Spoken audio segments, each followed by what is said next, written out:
Good afternoon from the Comcast Center on the campus of the University of Maryland in College Park. It's time for Maryland Terrapins women's basketball action as this afternoon the 10th-ranked Terrapins take on crosstown rival, the 11th-ranked Georgetown Hoyas.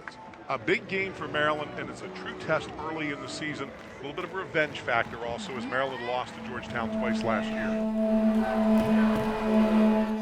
Won early in the year in November by Georgetown 53-45.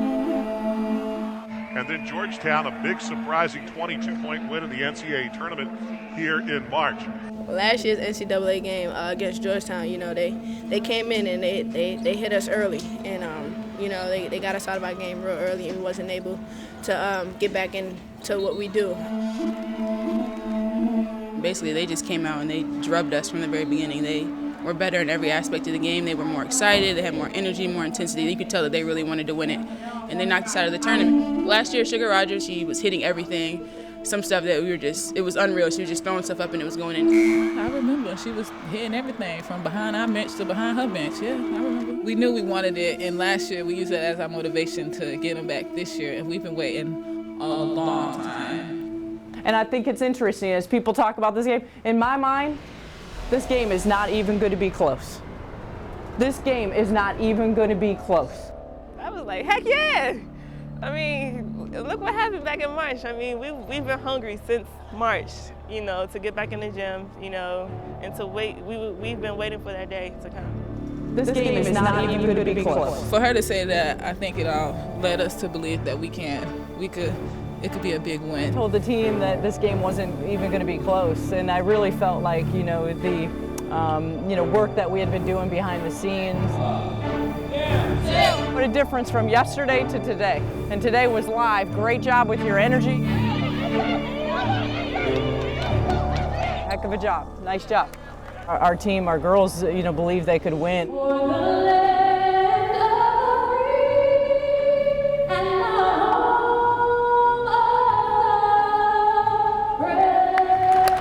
Our team obviously, respected Georgetown, but also knew and believed that we could play, to the best of our ability. So we took the opportunity and ran with it.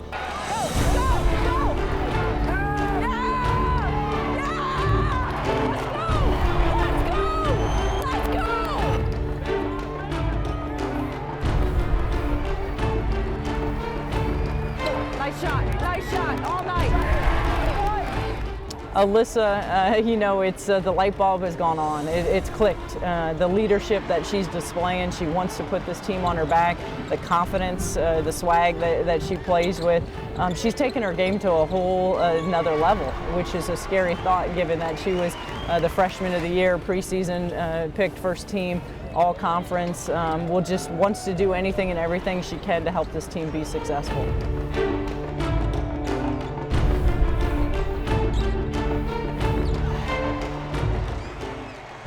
So happy and proud for Tiana. Tiana is relentless. I mean, on the glass, the shape that she's putting herself in, to see that progression. And again, another player who, it's clicked.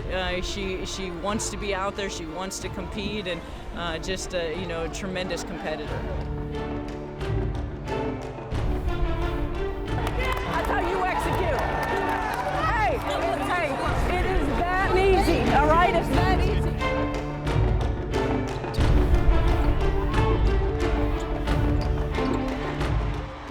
Well, as fifth-year senior, Angela and I always have to be ready to step up. So today was Angela's day. Angela, being a fifth year as opposed to a freshman, knew how to handle that pressure situation, and she really took advantage of it and made some great plays for us.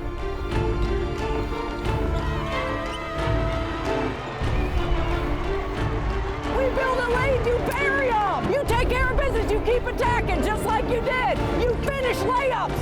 You play for 40 minutes.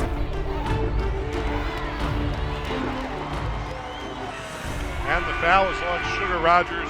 She will foul out, ending a very frustrating afternoon for her. She was 0 of 2 in the first half. She has 4 points. And she's only shot 1 of 11 from the floor.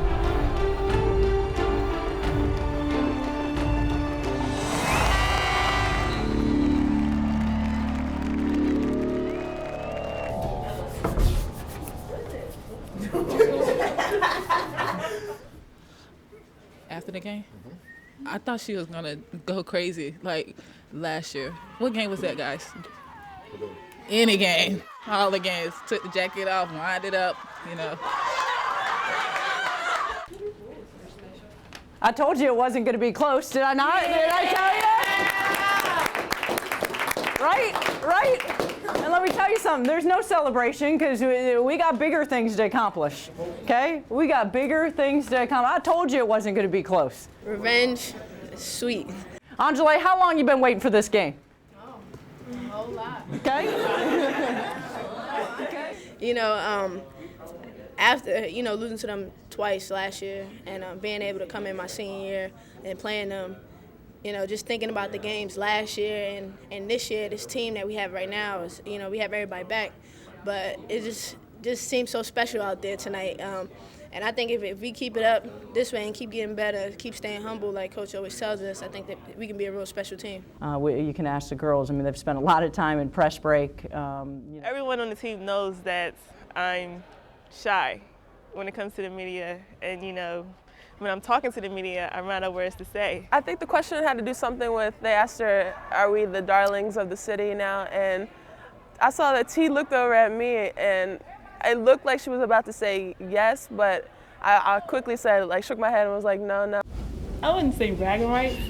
I was just saying, you know, we won tonight. I knew that we wanted to take the approach of we wanted to let our actions do the talking compared to talking in the press. I was actually proud of myself. You know, I think I did well. Testing 1, 2, 3. Good evening, everybody. Welcome to our second annual Meet the Team event. Tonight marks our second annual Meet the Team event. Let's hear it for these ladies after a 19-point win.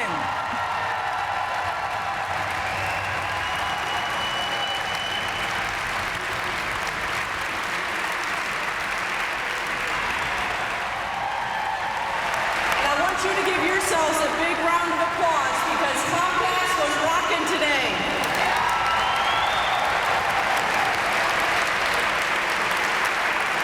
And I will tell you, you know, if some of your friends or family members missed out on today, you need to make sure that you get them back because this team is going to be a lot of fun and they're going to have a fun run this season.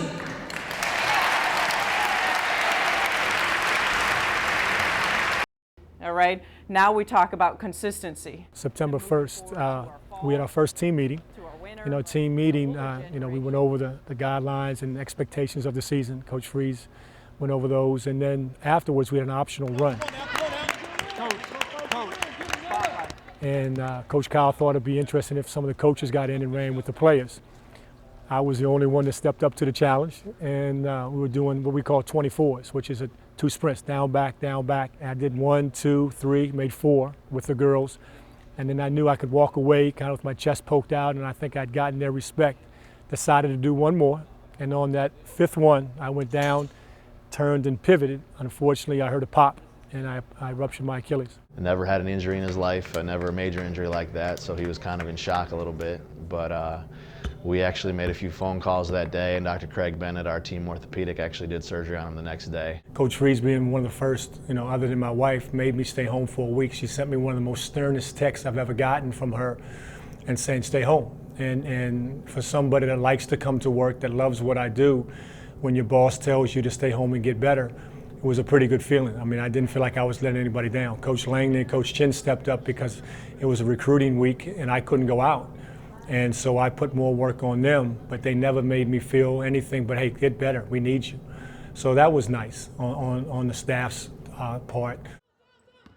My wife is my best friend. She's been with me through thick and thin. Not to get emotional, but I'm fortunate. And when I got hurt, she dropped what she was doing. She took a day off, took me to get my surgery. And for a solid week, day in and day out, she waited on me. And never once did she complain. And you find out that I definitely married up. Drop step baseline, step across, power finish it opposite. Watch Gian.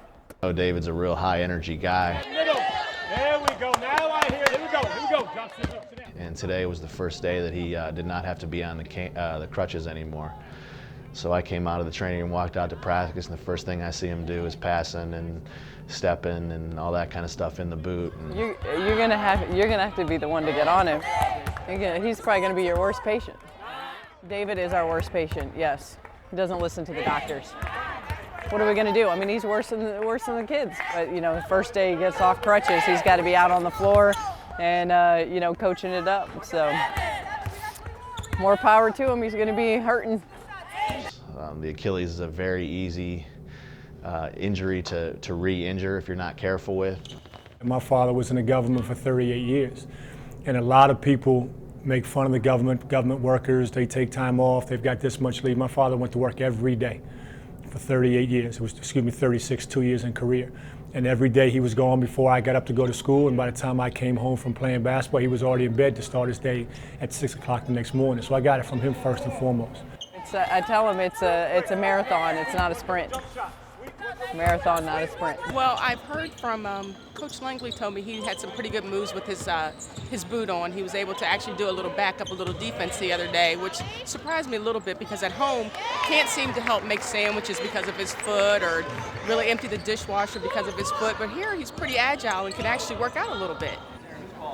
Since Ryland's here helping out, she does tell me, she reports on him a little bit. She tells me that he's absolutely doing too much. And Cameron, our little one, has become really good at fetching drinks, get his keys or something like that. He was out there doing some passing first, and there really weren't too many people around him, but then he moved to the baseline and they were doing a finishing school drill, you know, driving towards the basket. And he was right underneath the basket and people were flying by him, and you know, I tried to explain to him as we pulled him out to the side that, you know, those guys come barreling in there, he's not going to be able to get out of the way. And you know, like I said, it'd be very hard for him to re-injure it in the boot right now, but he won't be a happy camper if he has to turn that a funny way or step on it a funny way right off the bat.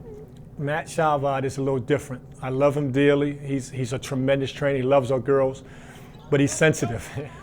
And he tells me like it needs to be told. I need to take it slow. And he walked away from me and said he was done with me at practice. Today is Sunday, on Friday. He said, I'm done with you. You go find somebody else to help you. Because I jumped out of the chair and I was excited for a play. And I'm not supposed to do that. You know, Laura Harper did that her freshman year when she was here. Harp will tell you that at one point on a road trip at Florida State, I had to put the fear of God into her one night about doing too much, and she'll tell you from that point on she didn't sneeze without asking. Yeah, he's already times 10. He's going to be hard. They're going to be out there messing around. Yeah, pop. Oh, don't say back to surgery. Don't say that. I'm telling you, that's what'll happen. You don't listen. Even if I have the boot on? Yes, because your still can flex a little bit. I mean, you can walk around, but I know how you get so excited. Gotta be smart. I know how to deal with with those type of athletes, and he is an athlete, and you know, we'll get him back healthy as soon as we can. Way to think, way to go, Alicia the boy. Good job. Called me one night, I was downstairs and my cell phone rang at about 10 o'clock at night, so I thought it was something important, and he called me and asked me if I wanted to get us a little ice cream. I told him absolutely not, we didn't need any ice cream, and don't call me anymore tonight. I don't know if I got ice cream that night or not. I guess if she said she didn't see, yeah, then I didn't. Yeah, you know what I probably did? I got Cameron. I snuck Cameron down afterward. And my 9-year-old went and got the ice cream for me because she loves Daddy. She'll take care of Daddy.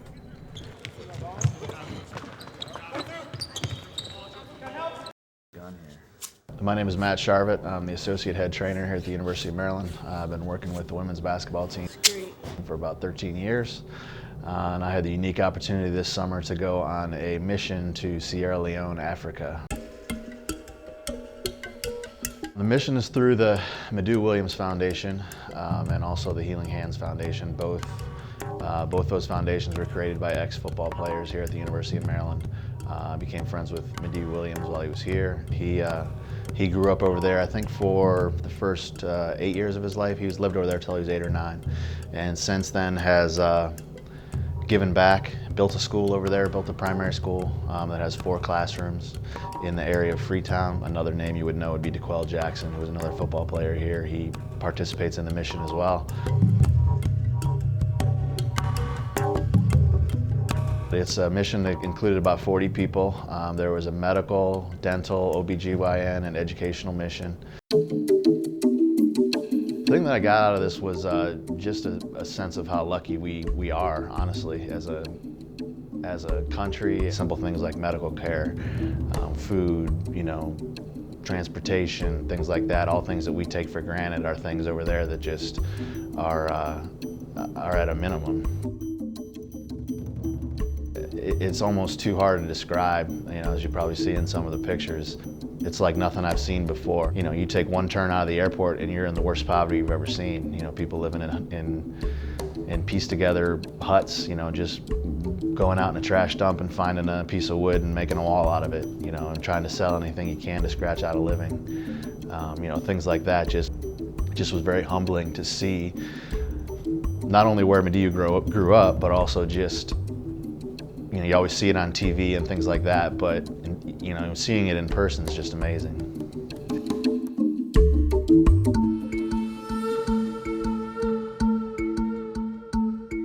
I was kind of a volunteer, but because of my medical background, and I don't think people really realized how much of a medical background I had, but I was actually in the operating room every day, actually assisting in some operations, and most of these people come in when we're over there because we're basically doing it for free, and that's the only way they get it, they get the surgery paid for.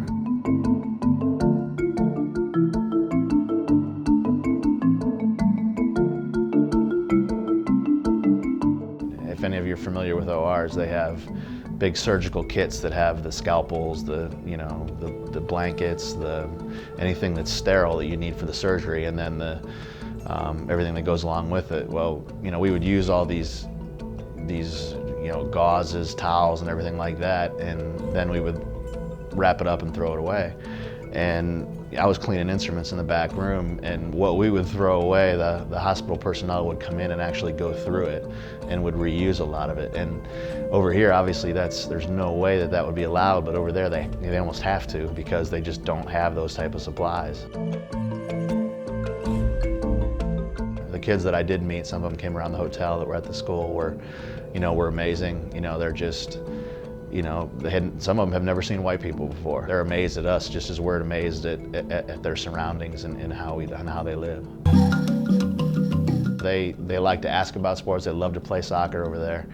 Tons of soccer on the beach, and you have these big NFL athletes that are with us that are getting schooled by the kids on the beach as far as playing soccer, and that's what they talked about. So, it was a neat experience like that. Well, there was a kid, and he was sitting at dinner with us one night, and I had taken some of my old Terps gear over there, in hopes to give it away and things like that I know that I just don't need anymore. And I gave him a hat, and he has no idea what Terps are or what Under Armour is or anything like that, but he put on the hat, and we were sitting there at dinner and talking to him about school, and we said, what time does school start in the mornings? And he looked at us, he said, 8 o'clock. And we said, well, how do you wake up? And he just kind of shrugged his shoulders, and he said, I just wake up.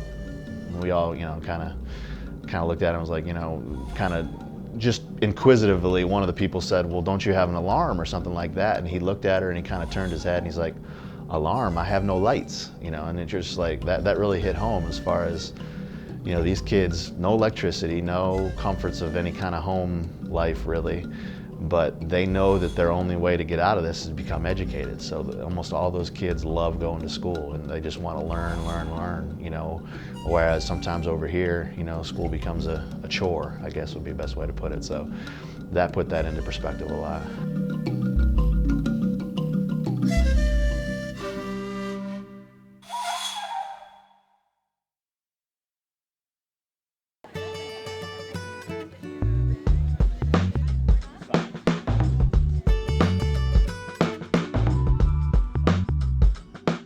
We are at the Zach's Run / walk for us. For childhood cancer, supporting that. Got the whole team out here at 8:45 in the morning and just giving back a little bit.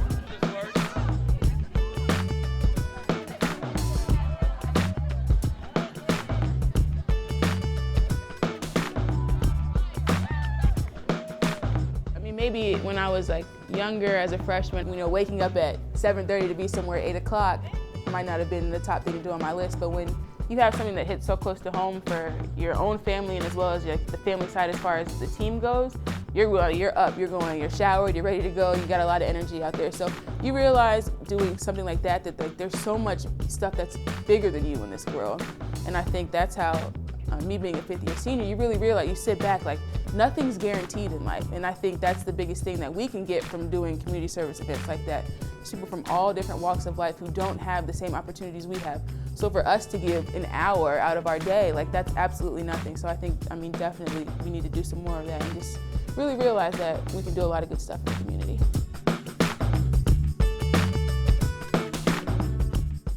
We walked a mile, we're on Comcast, and Kyle, he actually ran 3 miles with Avery, pushed in a push cart, so it was good. Feel really great. Out of breath, got my heart rate up. Yeah. It's a good run. It was great.